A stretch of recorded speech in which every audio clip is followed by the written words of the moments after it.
78व्या स्वातंत्र्य दिनानिमित्त हर घर तिरंगा अभियानांतर्गत doctor A P J. Abdul Kalam Urdu school Vijapur road सोलापूरच्या वतीने 78 मीटर लांब रॅली शाळेत पहिल्यांदा आयोजित करण्यात आली होती. बँड पथकाच्या संचलनात निघालेली ही बहारदार तिरंगा भव्य रॅली ने विजापूर नाका परिसरातील नागरिकांचे लक्ष वेधून घेतले.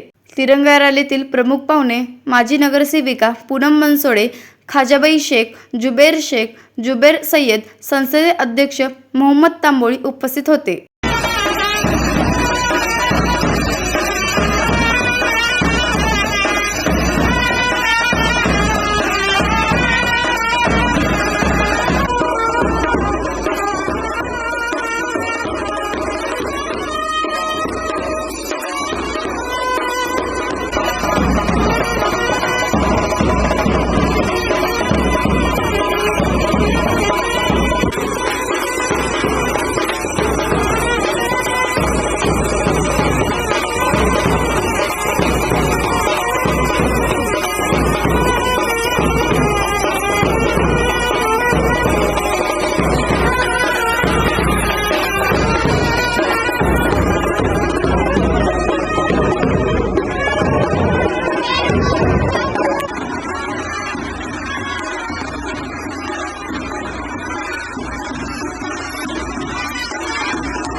रॅली यशस्वी करण्याकरिता मुख्याध्यापक अशफाक सातखेड, रिजवाना काझी, इरफान पठाण, समीर शिलेदार, हिना जमादार, रफिक काझी सरांनी परिश्रम घेतले.